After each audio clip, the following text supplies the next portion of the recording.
Question number 16. Show that the normal component of electrostatic field has a discontinuity from one side of charged surface to another given by this. Question क्या कह रहा है? हमारे पास एक surface है, charged surface है.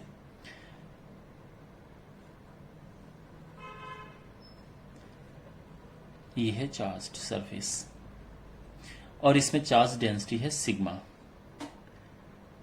और इसमें एक तरफ E1 है और एक तरफ E2 है. Okay, the question is, n is a unit vector normal to the surface at a point and sigma, and direction of n is from side 1 to side 2. तो ये हमारी साइड 1 है, ये साइड 2 है. तो जो n की डायरेक्शन है वो साइड 2 की तरफ है. तो बेसिकली n की डायरेक्शन इस तरफ है, n कैप. तो अगर मैं इस तरफ की बात करूंगा तो क्या हो जाएगा, ये माइनस n कैप हो जाएगा. ठीक है, ऑपोजिट डायरेक्शन हो गई है ये. ओके, और हमें बताना है इलेक्ट्रिक फील्ड का जो डिफरेंस गिवन है E2 माइनस E1, ये E2 minus E1 dot n is equal to sigma upon epsilon naught. तो सिंपली हम यहां पे क्या करेंगे, एक गॉसियन सरफेस ड्रॉ करेंगे. अगर हमें पूरा प्रॉपर तरीके से करना है, एक गॉसियन सरफेस ड्रॉ करेंगे इतने एरिया पे.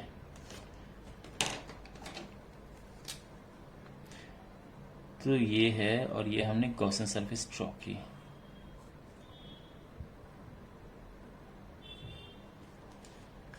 ये जो गॉसियन सरफेस है, इसमें 3 सरफेस हैं. एक इस तरफ है, एक इस तरफ है और एक इस तरफ है. ठीक है ना. तो यहां पे applying Gauss theorem, E dot D A और डी एस मीन्स एरिया हम लेते हैं, is equal to charge enclosed upon epsilon naught. This is Gauss theorem. यहां पे टोटल 3 सरफेसेस हैं. एक ये है, एक ये है और एक तीसरी सरफेस इस तरफ है. तो जो पहली सरफेस है वहां की वजह से ये E1 डॉट. अब देखो यहां पे जो एरिया की डायरेक्शन है ये नेगेटिव लिया हुआ है, तो हम इसको करते हैं माइनस ये ds. ठीक है ना, माइनस एन कैप ds, या ds एन कैप लिख सकते थे हम, प्लस सेकंड वाला जो है दैट इज ds, और n मैंने एन कैप यहां पे लिख दिया है. तीसरा 0 है because surface area is perpendicular to electric field, मैंने सीधा 0 लिख दिया है. Charge enclosed upon epsilon naught. तो देखिए यहां पे जो चार्ज इनक्लोज्ड है वो क्या है, you know the formula, upon area. तो अगर मैं इसका क्रॉस मल्टीप्लाई करूं तो Q हो जाएगा सिग्मा ए. तो ये हो जाएगा sigma A upon epsilon not. अब यहां पे E1 माइनस बाहर ले लिया मैंने, ये integration ds plus E2 N dot भी बाहर ले लिया, इंटीग्रेशन ds सिग्मा ए अपॉन एप्सिलॉन नॉट. ठीक है, एस या D A, you can also write D area के लिए.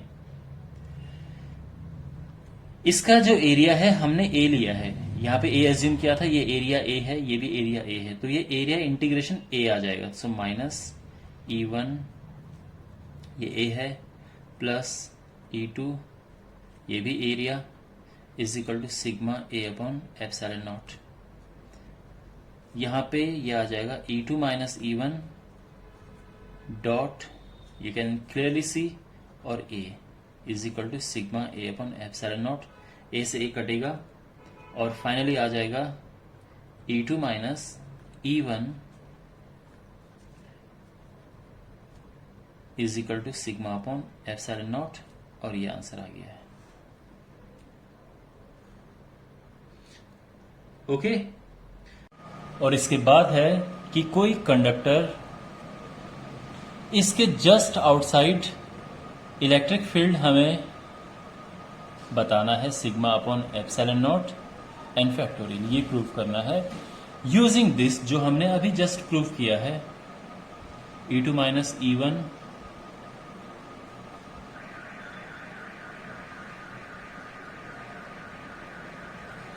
ऑलराइट। तो देखो यहाँ पे हम again we will make a Gaussian surface, because ये पूरा चार्ज है। गॉसन सरफेस हम इस तरह से बनाएंगे। अब देखो यहाँ E अज्यूम कर लीजिए, और इसके अंदर इलेक्ट्रिक फील्ड होता है 0, because inside conductor is electric field is 0। तो जब हम यहां पे ये लगाएंगे तो क्या हो जाएगा, देखो E2 is E dot N, और ये है sigma upon epsilon.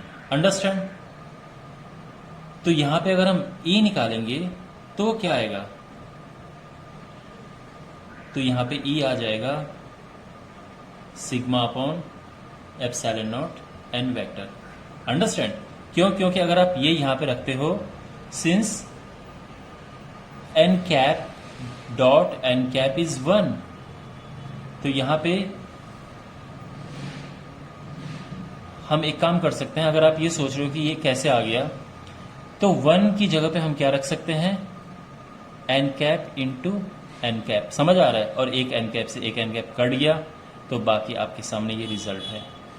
So basically electric field is this. तो ये मैंने जस्ट लिखा है एक्सप्लेन करने के लिए, ठीक है। लेकिन आप ये समझो कि अगर इलेक्ट्रिक फील्ड में N कैप होगा तभी N cap dot N cap 1 होगा और यहां से गायब होगा। इट मीन्स इलेक्ट्रिक फील्ड यहां पे ये है। और जो लास्ट में ये बोला गया है कि जो इसका इलेक्ट्रिक फील्ड है वो टेंजेंशियल एक कॉन्टिन्यूअस कर्व बनाता है, हमें ये प्रूव करना है। तो सिंपली अगर हम एक इसके अराउंड बिल्कुल एक सरफेस ड्रॉ करें, तो इस सरफेस पे जो वर्क डन होता है वो 0 होता है।